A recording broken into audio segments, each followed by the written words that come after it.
தினமும் 5 முந்திரி பருப்பு சாப்பிட்டீங்கன்னா உடலில் நடக்கும் மாற்றங்கள் தெரிஞ்சிடுச்சுன்னா இதை நீங்கள் விடவே மாட்டீங்க. வாங்க அது என்னன்னு பார்க்கலாம். உடலுக்கு ஆரோக்கியம் தரும் உலர் விதைகளில் முந்திரி முதல் இடத்தில் உள்ளது. முந்திரி பழத்தில் இருந்து கிடைக்கும் இந்த பருப்பு வேர்க்கடலை போன்ற சுவையாக இருக்கும்.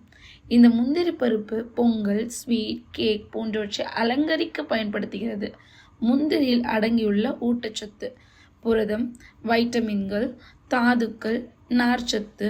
முந்திரி பயன்கள்: உடல் ஆரோக்கியத்தை மேம்படுத்த தினமும் முந்திரி பருப்பை எடுத்துக்கொள்ள வேண்டும். முந்திரி பருப்பை தினமும் எடுத்துக்கொண்டால் உடல் எடை கூடிவிடுமா எதுக்கு என்று சிலர் கூறுவார்கள். ஆனால் அளவாக முந்திரி பருப்பு சாப்பிட்டால் உடலில் பல அற்புத நன்மைகள் நடைபெறும். இதய ஆரோக்கியத்தை மேம்படுத்தும் பொருளாக முந்திரி உள்ளது. முந்திரி பருப்பில் அடங்கியிருக்கும் மெக்னீசியம் கார்போஹைட்ரேட் வளர்ச்சிதை மாற்றத்தை ஒழுங்குபடுத்த உதவுகிறது. முந்திரி பருப்பில் உள்ள செலினியம் சத்து சருமத்தை பராமரிக்கிறது. முந்திரி பருப்பை வறுத்து சாப்பிட்டு வந்தால் கண் பார்வை அதிகரிக்கும். முந்திரி பருப்பு சாப்பிடுவதால் கண் புரை வருவது தடுக்கப்படும்.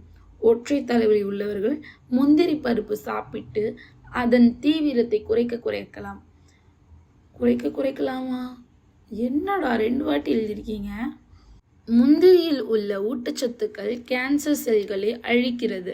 முந்திரியில் உள்ள பொட்டாசியம் மற்றும் கொழுப்பு அமிலங்கள் இதய ஆரோக்கியத்தை மேம்படுத்துகிறது. முந்திரி பருப்பை அரைத்து பாலில் கலந்து பருகி வந்தால் ஆண்மை அதிகரிக்கும்.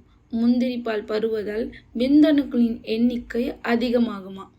ஸோ இது போல் பல தகவல்களை தெரிஞ்சுக்க மறக்காமல் சினி ஜங்ஷனை ஃபாலோ பண்ணுங்கள், சப்ஸ்கிரைப் பண்ணுங்கள், கமெண்ட் பண்ணுங்கள், லைக் பண்ணுங்கள்.